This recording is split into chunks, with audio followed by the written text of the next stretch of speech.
There are different people who have a relationship with their learning journey that can be considered toxic.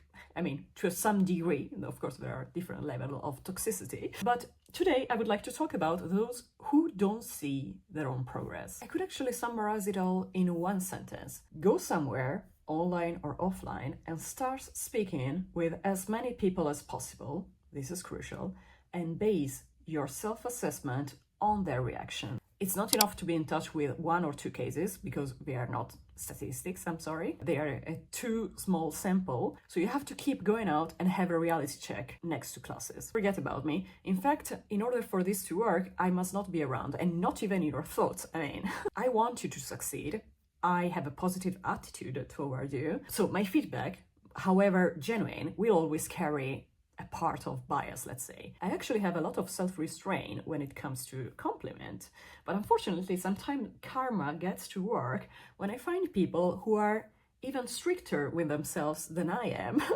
So no matter how measured my feedback, they won't believe it. But when a stranger understands you, so when you successfully go through a real conversation, that's data you collect yourself unbiased. So you need to become a confidence detective. So go and hunt for as many proofs as possible. Screenshot conversation where people understand you, or keep note of things that I said that worked, or notice when you understand something that you wouldn't have 6 months ago, and print in your mind all the situations where you were able to get yourself out of a tricky language situation, and notice that, well, you are still alive. So the goal is building an undeniable pile of proof that makes you switch from I can't to maybe I can. So I'm not talking about an extreme enthusiasm and optimism about your own capabilities, but I say just maybe I can. That's already enough to switch the mindset. Your teacher can't give you that, only the world can.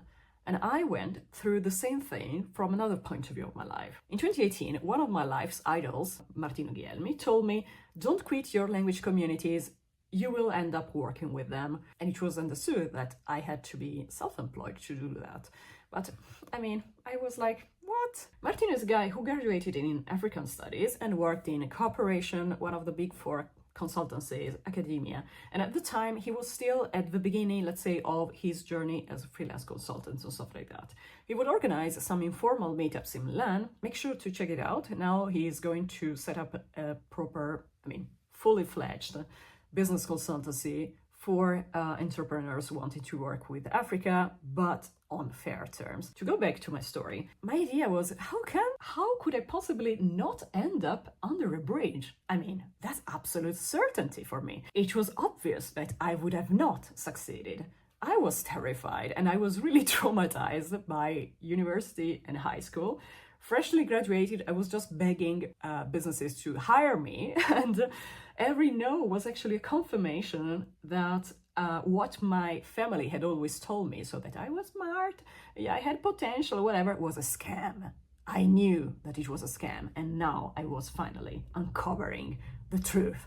I was good for nothing, of course, but then actually I got to work. I collected proof. Not that I was great, but maybe that I was not as bad as I thought, which was quite remarkable for me. My managers weren't biased because they were not my family.